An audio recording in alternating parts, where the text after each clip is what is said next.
Okay, we're starting Parsha Tzav, page 568.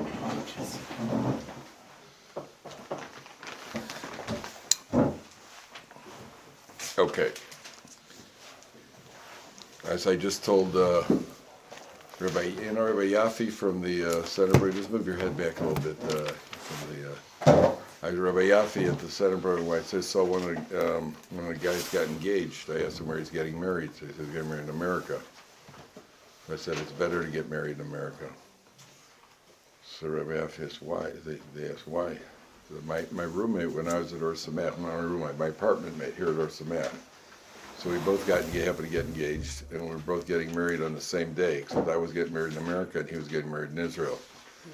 So he said to me, he said, I'm getting married in Yerushalayim, Ir HaKodesh. And I said, I'm going to be getting American dollars for gifts.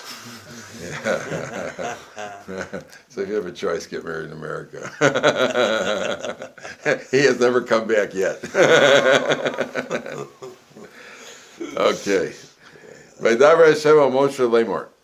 Tzav es Aaron es one of Lemor. Command Aaron and his sons. Zos Torah Ola. This is the law of the Ola. In other words, that now the details of how to bring the korban Ola, the burnt offering. Hi ha'ola al mokda. It is the Ola on its pyre, Pyre, then the pyre. Al hamizbeach. Kol halayla ad haboker, all night till morning. Ve'esh hamizbeach tukad bo. And the fire of the mizbeach shall burn on it. So the first thing you notice, obviously, there's a small mem on mokda. He translates a pyre, right? This is the law of on the flame. You call it the flame. I think mokda is really the pyre. You know, where the wood, the wooden structure where you kindle the flame is called a pyre. And so I think it's I saw you on the last one also. Maybe move those forms that move down there. The closer you are to the thing, the less it'll probably be. So what do you call it? I'm pretty sure the pyre means the mokda means the pyre. Whatever it is, it's the flame on the mizbeach. Now the little mem, I told you many times, when you see it printed in the Chumash that way, that means that's how it's written in the Sefer Torah. If you get an Ali in the Sefer Torah, you see that there's a small mem over there, on the word mokda. So obviously the question is why is there a small mem? Now before anything, take a look at Rashi. Rashi says, Tzav es Aaron, command Aaron. Ein tzav el lashon ziruz. Tzav is a lashon of ziruz, to energize, to be alacritous, to get busy with the job. Energy, energetic. Miyad uladoros. Immediately, and for future generations. So whenever the Kohanim are involved with this, they have to be doing it with. You have to be energetic. And I told you, that's one of the signs of when it says, Ivdu es Hashem b'simcha. The sign of simcha is that your energy. Simcha is not jumping up and down on a trampoline on top of a car, with a bottle of vodka in your hand. Energy, simcha means you're energetic. Because in life, what you are excited about, you do with energy. That's the fact. People who are depressed, or people who are low, when you're depressed or you're low, the easiest thing is just to get into bed. And often, if you're moving to do something, like I could tell by the way kids in the neighborhood are going to school. I could tell which kids are doing well in school and which kids aren't, because the kids who are doing well in school, you can see that they're walking. They're in a hurry to get to school because you get to shine. And the kids who are kind of dragging their feet as they're walking to school. So obviously, school is not it's not the place. It's not the most the favorite place that you want to be. So so if you're doing a mitzvah, you see people walking to shul. Some guys are walking to shul. They're really gunning. They're really drilling for shul. And you got other guys. On the way to shul, they stop you. Look at something. You're not that enthused. Excitement, energy is a sign of simcha. That means you're serving a Kodesh Baruch Hu b'simcha. That way, because you want to do it. So here it says that you need to enthuse Aaron and the Kohanim. Why? Amar Rabbi Shimon b'yoser tzorech hakosuv lezores. The pasuk needs to infuse us with energy b'makom sheyesh bo kichisaron kis, where there's a loss of money. When something costs you, you need to enthuse people. People are not that excited about losing money. When it comes time to spending money on tefillin or to give tzedakah or to buy an expensive esrog, you that sort of thing. So the Torah says you need to enthuse people. Why is this called a chisaron kis? I mean, theoretically, every korban should be called a loss of money. Why is this a chisaron kis? Because the korban olah is a burnt offering, completely burnt on the altar. Now the Kohanim don't get it. Usually you get the korbanos, the Kohanim. Either the Kohanim get a portion, and or the owner of the guy who brought the korban, he gets a portion of it. Here, the whole thing is quote unquote wasted. You wasted the whole thing by burning it on the altar. So that fuels the cynics. What are you wasting? What are you bringing an offering for? What a waste of the animal rights people for sure. You're shechting an animal and burning it and nobody's going to get any benefit out of it. What's the point? That's what the Torah's telling you. That's why we need to enthuse you over here, because no human being gets a benefit out of it. Even though we do get a benefit out of it, because the person gets an atonement from it and so on and so forth. But benefit, even the animals' rights people have no problem wearing leather belts. Well, your leather didn't grow in a rose bush. Your leather comes from an animal. That they have no problem. Only if you're a vegetarian, then it's wrong to slaughter animals to consume meat. But it's okay for your leather shoes. That's fine, or your Nikes. Then it's okay. That's fine. But so it's not. The answer is that here it runs against our instincts. Whenever you see something, well, what's the point of doing that? What are you doing that for? Did you guys, I want to ask a question. Did you ever have, there's some food on the table, and your mother says, well, somebody eat it so it shouldn't get wasted. Right? Eat it. I'm not hungry, but eat it. We can't let it go to waste. That means that it's an almost instinctive. People think that you don't want to waste it, eat it. So the Gemara says one of the Amoraim was going to throw something, wasn't going to consume something. So he said, yeah, but you're wasting, you're destroying it for no reason. You're letting it go to waste. He says to let my body go to waste is worse. I'm not interested in eating it. Why should I eat it? Just jam it into your body if you're not, sometimes better throw it out. You finish, so throw it out. But your body also counts. What do you call it? Baltashlis de gufayadiv. The destruction of my body also counts for something. No, eat it. Just finish it off. Take a few more bites. That sort of thing.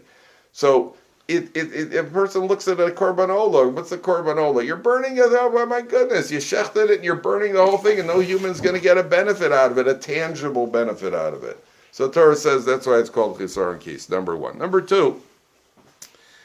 Why is there a small mem? So, on the one hand, you'll notice that it says at the end of the pasuk, "Ve'esh hamizbeach tukad bo." The last words of this pasuk say the fire of the altar should burn in it. But bo could also be translated as him. The fire of the mizbeach should burn in him, meaning who? The Kohen is bringing the offering. The fire of enthusiasm should burn in the person. And therefore there's a small mem. You know why? I love this. Oh, I love this. The fire of enthusiasm should burn in us. But it doesn't have to be visible to other people. That's something. Don't wear your Judaism on your sleeve. Your fire. You should be enthusiastic about it, but not what do you call it? It doesn't have to burn. It doesn't have to burn in public view. The Gemara says that, what do you call it? The Chiddushei Arim was once sitting at a table. This is not a Gemara. It's a Chassidus, one of my favorite Chassidish stories. Also, I have a few good Chassidish myself that I like. One of them involved the Chiddushei Arim. Was one of the from the Ger Chassidus. He was one of the earliest Ger Chassidim. And his grandson was sitting at the table with him. It was Shabbos. And he picked up a piece of gefilte fish and he said, L'chvod Shabbos Kodesh, in honor of Shabbos. His grandfather looked at him and he said, it's enough to think it. You don't have to announce it. I love that. What are you announcing it for? Who are you announcing it for? For you or for everybody else at the table? So that they may see how righteous thou art. Right? What do you have to say? No, we announce it for. The other Hasidic story that I like is that one of the Ger Hasidim got to the base medrash for davening, and the Rebbe, I forgot who it was, maybe the Sfas Emes, or the Imrei Emes, he saw his, I think it was the Imrei Emes, he saw the Hasidim, one of the Hasidim looked downcast. So he said, "What's wrong?" He said, "I forgot to bring my gartel." And the gartel is, the thing you wrap around the black belt. They wrap around for davening. He said, "I forgot to bring my gartel." So the Imrei Emes said, "Okay, here, take mine." He says, "But Rebbe, what are you going to use for God davening?" And what about you? He said, "Look, you use my gartel and you'll continue with the minhag, the custom of wearing a gartel. In the meantime, I'll fulfill a Torah command of doing chesed by letting you use my gartel." Yeah, aren't you excited about that story? I love that story. I mean, it just means that you got your priorities straight. A gartel's a wonderful thing. I once wore a gartel, by the way. I had to wear a gartel. I was in New York. Just once. I was in New York. It was during the year that I had to say Kaddish. I had davened for the Yom because my father had been nifter. Is Rabbi going to ask the Yeah, this part. Yeah, I will never admit this on it. But I was in New York, and there's a shtibel in Flatbush called Landau's, the minion factory. Avenue L. You went to Landau's. I was davening for it. So they have a rule: if you daven for the Yom there, you have to wear a gartel. So I looked around, made sure there were no cameras, put on a gartel, and I davened for the Yom in Landau's. Yeah. So I wore my gartel. This is the Litvische gartel, by the way. This is the Litvaks were one of these. They say the gartel. You know why you wear the gartel? Apparently, gartel it's to separate from the good and the bad. That's why you wear it in the midriff. And they say that's why Litvaks wear ties to separate the good from the bad. That's why they say Arabs wear kafiyas with the thing to separate the good from the bad. So what do you call it? So that was what he called. Now there's a Gemara that says that Hillel had 80 Talmidim. The least among them was Rabbi Yochanan ben Zakkai. The greatest of his Talmidim was Rav Yonasan ben Uziel, what we call Targum Yonasan, and the Chumash, not Targum Onkelos, it's Targum Yonasan. That's Rav Yonasan ben Uziel. It's the greatest of Hillel's Talmidim. So the Gemara said, when Rav Yonasan ben Uziel would learn, birds flying overhead burnt in his fire. That's the intensity of his learning. So then the commentaries ask, well, if that's the Talmud, so what about Hillel? I mean, if Hillel's Talmud was burning birds overhead, so what about Hillel? So I saw two answers. One I love, and one I love even more. One answer was, yeah, Yonasan ben Uziel burnt the birds, but only within 4 amos. Hillel had long-range lasers. Yeah, knocking them down. The Yonasan ben Uziel, you wanted a what do you call it? So you started learning, and doink, a bird fell on your table. I wonder if he had a shechted. I'm not sure if the bird was dead, alive. I'm not sure okay. So there's a better answer. There's a second answer that I like even more. Hillel, the Rebbe, was able to control his fire. He didn't burn birds at all. Right? It's only it's tongue in cheek. I'm sure it's tongue in cheek, but there's a lot to it. I mean, control the fire. Sometimes you see people their temperature is a little too high. I don't know if you've ever been elbowed on the way to kissing the Sefer Torah. The guy behind you who's elbowing you, or if you are the elbower, there's no reason to be elbowing people. The worst thing that'll happen is you won't kiss the Sefer Torah. But to push people to kiss the Sefer Torah, I've never been to a tish. I don't know exactly what happens. I've heard descriptions of what happens, but there are people on your planet also. And it's people are also count. I told you, Yiddishkeit is not only vertical. Yiddishkeit is horizontal also. It goes upwards and it goes sideways. And a person the Gemara says that on Yom Kippur, Averas, sins that a person has done, God to man sins are knocked out on Yom Kippur. God forgives for the man to God. If you do tshuva, man to God violations, HaKadosh Baruch Hu, that he's willing to that he forgives. Man to man violations are not forgiven until you apologize to the person. Until the person you have to go and apologize to somebody. So sometimes the fire, keep the flame. What do you call it? Keep the flame under control. Okay. Now, the second thing is, take a look at the next pasuk. V'lavash hakohen midovad. The kohen wears his garment. Umichnes evad yovash al b'saro. He wears pants. V'heirim esadeshen asher tochal ha'eshes ha'olah. He should remove the ashes. How does he translate the ashes? The ash of what the olah fire has consumed al mizbech. V'samo eitz al mizbech. That means the first. Okay, here technical point. The first service in the Beis HaMikdash in the morning is one of the Kohanim went up to the altar and he took a pan full of ashes and he placed them on the floor next to the Mizbeach. That was the first thing that he did. The symbolism here is, number one, that the bracha, the Mizbeach, again, this goes to the people who say that we gain nothing from the service, from the korban, from the sacrifice service, from the offering, by bringing the offerings. No, the symbolism is we take the pan full of ashes and put it on the floor, symbolically that the blessing on earth that we get in our material life, that blessing comes down as a result. That's triggered and activated by the korbanos that are brought in the Beis HaMikdash. The korbanos able, so you take a pan full of ashes and you put it out symbolically that what's coming from up there, from on the mizbeach, is coming down to down here on the floor. That's the first idea. The second idea is that it's an act of humility. To go up and take ashes off of the fire and put them on the floor is an act of humility. To keep the kohen or the kohen gadol, whoever chooses. The kohen gadol could choose to do anything he wants. It doesn't have to be done by the kohen gadol, but the kohen gadol could choose to do anything he wants in the Beis HaMikdash and move any other kohen aside. But it's an act of humility to show. Remember, kohanim are prominent. I'm not bragging. I'm just saying, kohanim are prominent, and it's an act of humility to begin the service by taking ashes and putting it down on the floor. So the whole concept of humility, of a person keeping everything in the proper perspective. And that means that no matter what talent a person has, whatever ability a person has, a person always has to remember that whatever the ability is only a gift from HaKadosh Baruch Hu. HaKadosh Baruch Hu can take it away.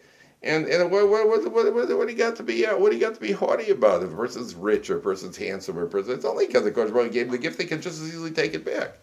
So what are you haughty about? What are you bragging about? To the contrary, if a person got a special talent, then you got an obligation to use that talent. I'm just reading a book about Rav Ovadia Yosef, the Rav Ovadia Yosef. The man had an absolute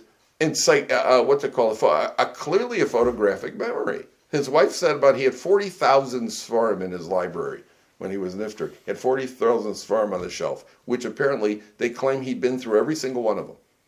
And his wife said that anytime he bought a new sefer, it never went on the shelf until he'd gone through the entire sefer. Right, he also learned 18 hours a day. He never stopped learning. He was always learning. But he had a photographic memory. Okay, so HaKadosh Baruch Hu gave him a gift. But then he understood himself that given this gift, he's got a very high responsibility of how to use the gift, which he did. And he used his gift for Torah. He could have used it for other things too. He used his gift for Torah. So what? They gave you a gift to use it. They got just heightened responsibility. That's all. Who was it? Rav Gifter. So there's a Bach. Rav Gifter was Rosh Yeshiva tells Cleveland. Another one of I love this story too. So he went to Rav Gifter and he said to Rav Gifter, he's a Yeshiva Bachar, he's working on his midos. And he went to Rav Gifter, he said to Rav Gifter, I'm having trouble with my trait of haughtiness, gaiva. Rav Gifter, who was Rav Gifter never pulled his punches. He was known to never pull his punches. He said, Rabbi, I'm having trouble working on my gaiva. So Rav Gifter looked at him. He goes, You? You? What have you got to be gaiva-dick about? That took care of him. That took care of, that's humbling. Rav Pinkus, I don't know if you ever heard of Rav Shimshon Pinkus. So Rav Pinkus used to go, before he would give a public talk, he would go into a bathroom in one of the areas where he was giving the public talk, and he'd clean out the bathroom. He would clean up the bathroom before he gave a public talk, just to keep everything in perspective. You know, if you give a public talk, you might start thinking, you might get a little full of yourself. So he went into a bathroom right before the public talk, and he would clean it up, to almost like taking the ashes, the dirty ashes off the altar in the Beis HaMikdash, just a way of keeping everything in the proper perspective. That's what his wake up. By the way, Ravolbi. Do you ever hear of Ravolbi?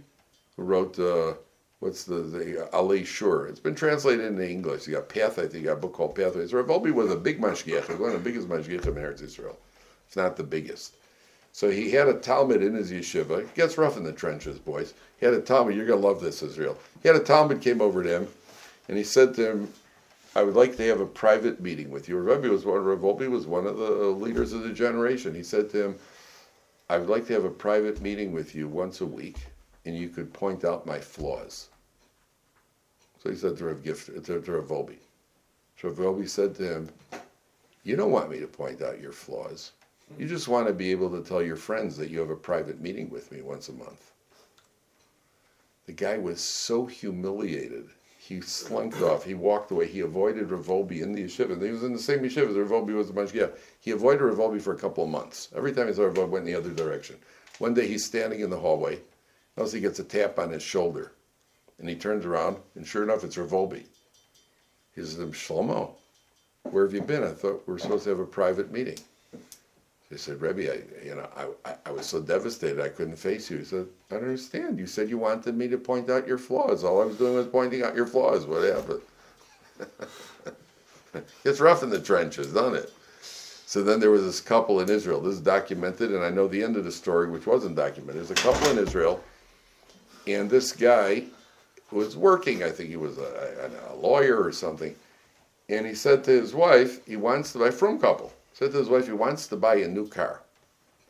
But he wants the guy a really sharp car because he wants people to really, he wants to poke some eyes out. So his wife said, no, it's not good. We don't want people jealous. It's not good. It could be. He said, no, I want people to see. So his wife said, no. They said, okay, we'll go ask Rav Shteyman. Rav Shteyman was the Gadol Ador. We'll go ask Rav Shteyman what he thinks. So they go to Rav Shteyman, and they presented their wife said, I don't want anybody to be jealous of us. Okay. So they go to Rav Shteyman. Rav Shteyman says to the guy, could I ask you a question? Could I give you a test right now on all of Shas? I said, no, Rabbi, I can't. I don't know all of Shas. He says, how about one Masechta? How about one Masechta that you consider your Masechta? He goes, no, not one Masechta either. He goes, how about one sugya, maybe one thing you remember from your yeshiva days, one sugya that you really feel is in your... He says, nah, I haven't got a sugya yet. He turns to the couple, he says, you can buy the car, nobody's going to be jealous of you. Then, I heard, there's a Rav in Harnof. Excuse me one second. I'm sure calling me right. The Rav in Harnof, who knows the couple, he got up in the shul months later. He said he knows the couple. The husband is working his way through Shas now.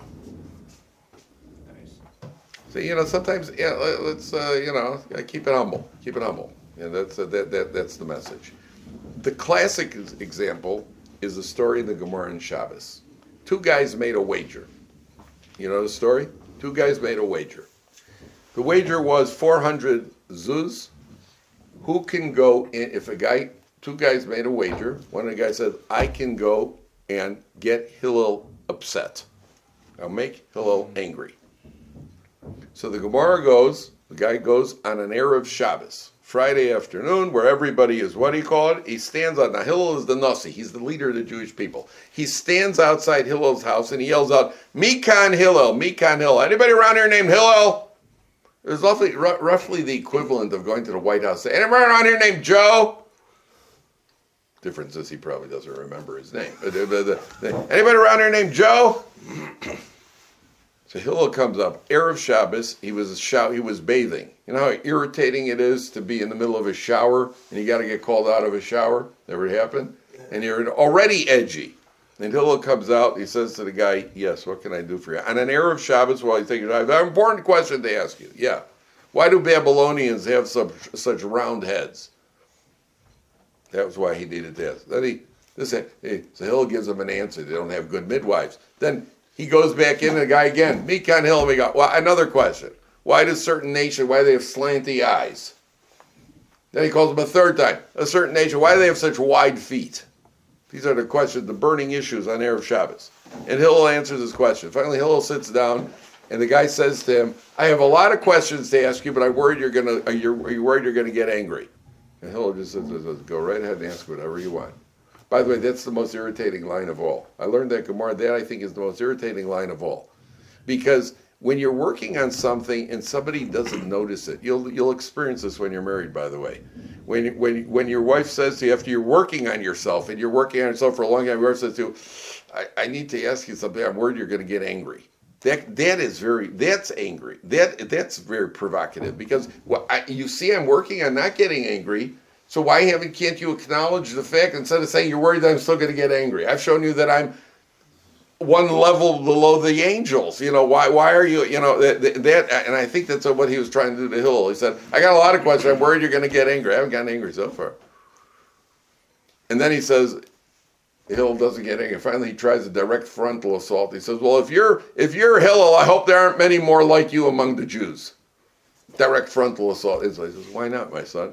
He says, because of you, I lost 400 zuz. Hillel says, better you should lose 400, another 400, and Hillel shouldn't get angry. The Gemara uses that as an example of humility. Because you know where anger comes from? Anger comes from your ego most of the time. Anger is usually because of your ego. You're perceived that one way or another, and people get angry even in the Yiddishkeit. A guy could get angry at his wife because he davens at the Nates Minyan every morning. Guy davens Nates every morning. All of a sudden his wife needs help in the house. I don't. It's not me. I don't daven Nates. But I know people, and you get impatient with your wife. She needs you. One of the kids has a fever. What are you upset about? Because you can't get to the Nates Minyan. Why do you want to get to the Nates Minyan? You know what's underlying that? You know why sometimes people? Because they want people to see I'm a Nates guy. I have a reputation that I feel people look at me at a certain level if I do it. That means it's your ego that's getting about. If you're doing the Nates Minyan to serve God, that's a wonderful thing. It's a tremendous thing, daven Nates. But if you're going to serve God, so you shouldn't be bothered by if your wife needs you at home. So what are you getting upset with her? Why are you getting upset? That means it's your ego. There's something in the ego. If you're ever stuck in traffic, what's bothering you? Traffic, yeah. Traffic's bothering you. But what's underlying it? What's underlying it is, okay, something you got to get to an appointment, you're worried you're going to lose money, that sort of thing. But often what's bothering you is you're not in control. I want to be in control. That's your ego. I want to be in control. That was the first temptation. Well, how did the snake, the serpent, how did he tempt Chava? He said, eat from the fruit and you'll be like God. Because man wants to be God. I want to be in control. You ever been locked out of your house after telling your brother to leave the key in the mailbox? Has it ever happened to you? You've been locked out? Your brother, your sister, your wife, or your husband? Listen, I'm coming home late. Hide the key in the mailbox. Yeah, that's the secret hiding place. In New York, in England, it's in the flower pot right outside the front door. All in Golders Green got full of flower pots there. Yeah, and he said, I'm telling you, everybody put their key in the flower pot. Shabbos, it's in the flower pot. If a Ganav in Golders Green would go around and could make a killing for Shabbos morning going to the flower pots. Right? True or not true? They're all right there in the flower pot. So you get home and the door is locked, you check if the key's not there. So you're upset. What are you really upset about? You guys know what's the problem? Go over to the local shul and sit down and learn for 5 minutes. You have a cup of coffee, use the bathroom. What are you so upset? What's so burning in the house that you need to get into the house? What you're upset about is that you're not in control. That's what you're upset about. You're upset as a father with your kids because they're not obeying you. Not because the kid did something so terrible. You're upset that you're not. I'm supposed to be because all of the ego. And so the Torah is telling you over here, put the pan on the ground. Put the pan on the ground to keep your ego in check. Okay. Now take a look at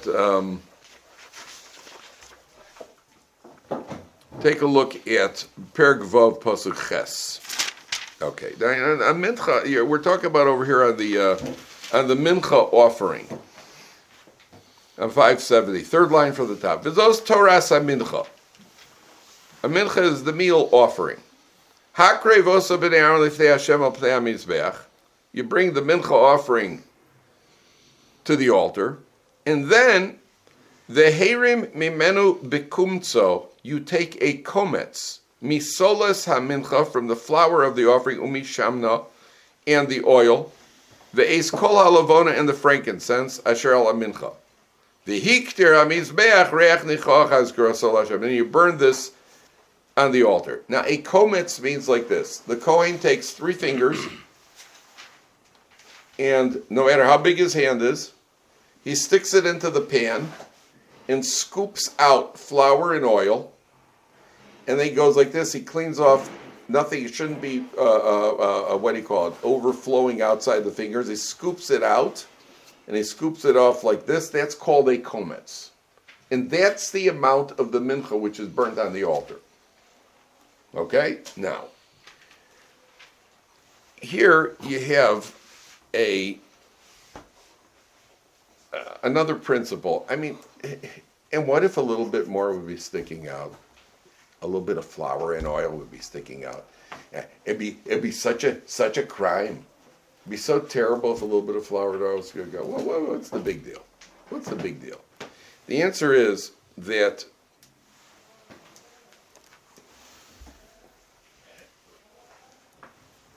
what was that story about?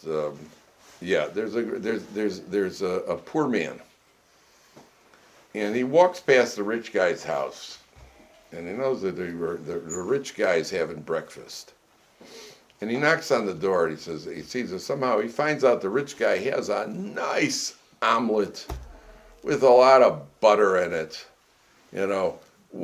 fried in oil, and the guy would love to have it, and he's upset. He comes home and he says to his wife, "Boy, am I upset. How come I never get to eat an omelet like that? Only the rich guy, Goldman over there, gets to eat these omelets." His wife says, "You want to know? I'll make you. I sit down. I'll make you an omelet." Problem is, they don't have any eggs. They're poor, so she takes some flour, right, and she makes a flour patty that looks like an egg, right, and they don't have any butter, so she puts in this old oil that they have, right, and she puts in something else, a face, whatever it was. And the guy eats it, and he goes, "I don't know, somehow it doesn't taste the same as the one that I had over at his house over there." Sure, you switched everything, you switched the recipe. How can it taste the same?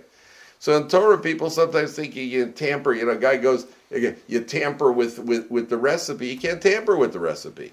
If you tamper with the recipe, it doesn't come out well.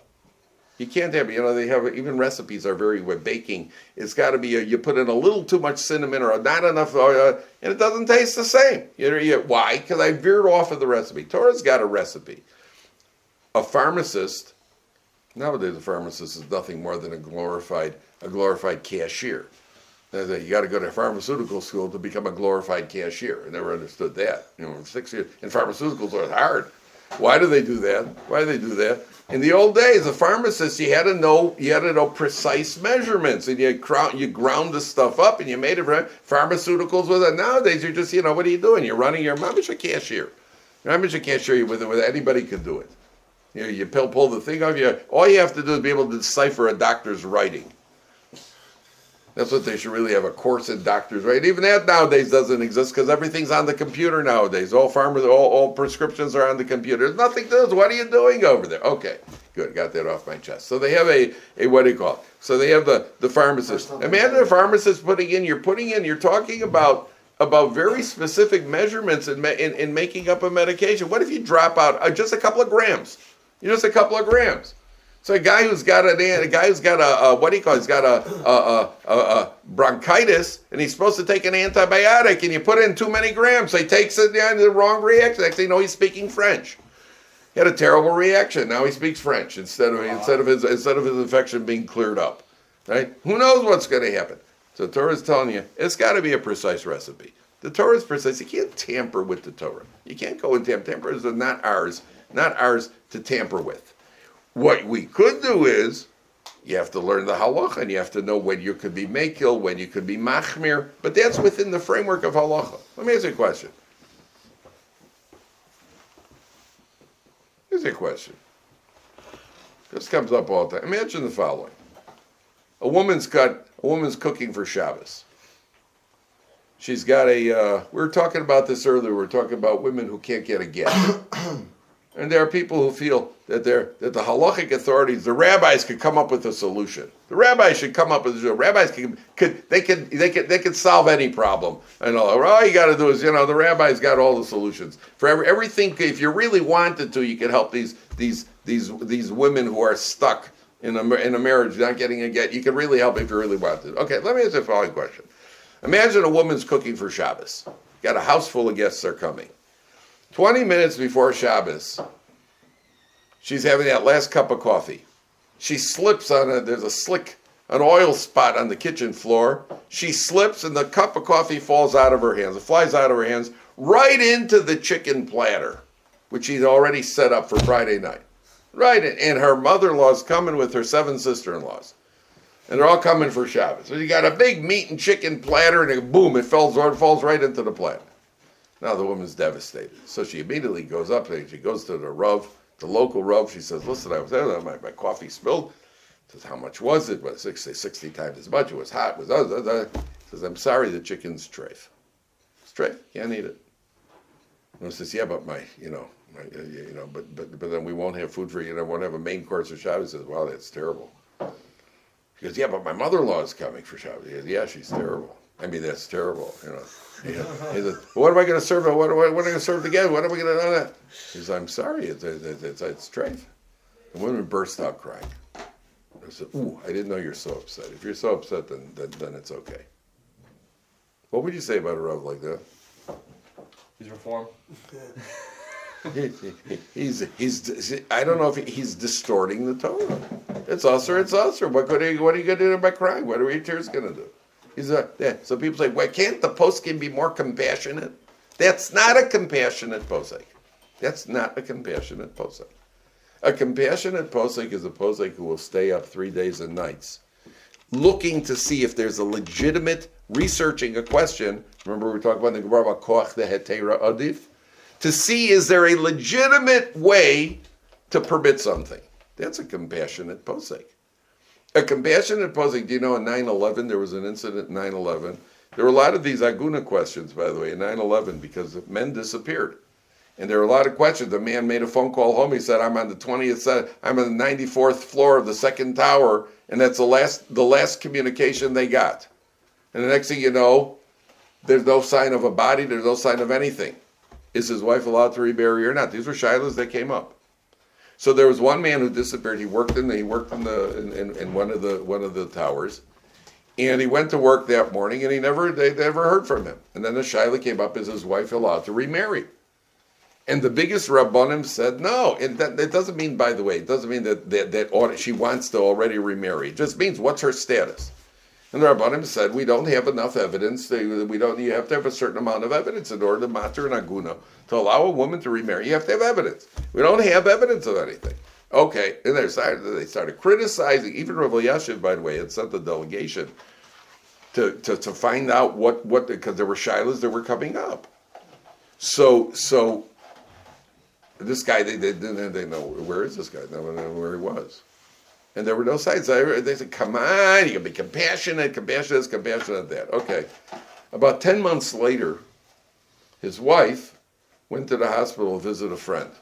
She's walking down the hallway of the hospital. She looks into her room, and there's her husband sitting on a bed reading a newspaper.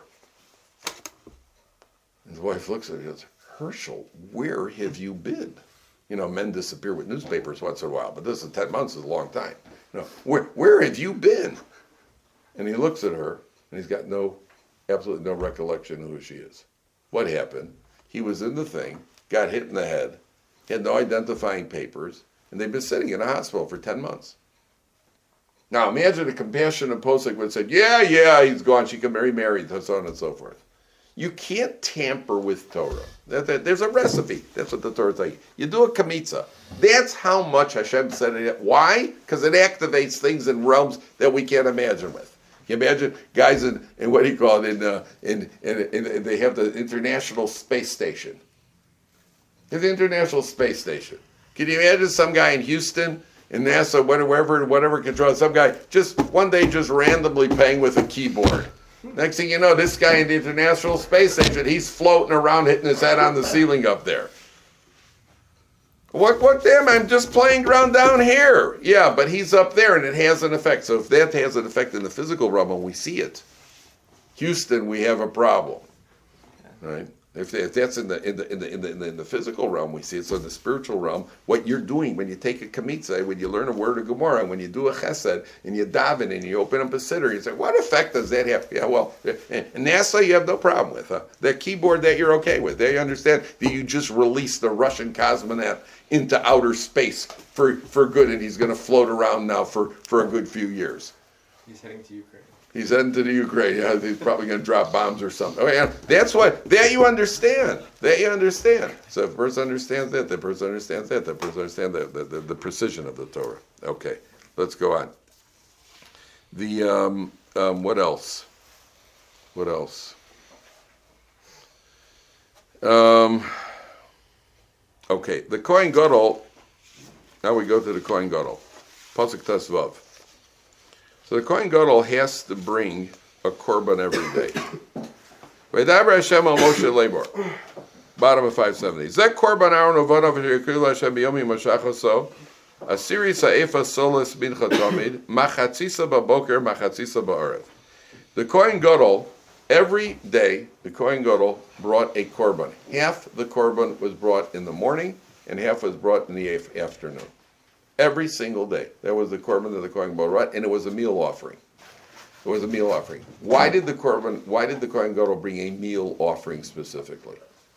Why a meal offering? You would think the Kohen Gadol, should bring a nice big bull to the Beis Hamikdash. He brings the cheapest, a poor man's offering. And not only that, it's split in half. Half of it is burnt in the morning, half of it is brought in the afternoon. Why? What do you think?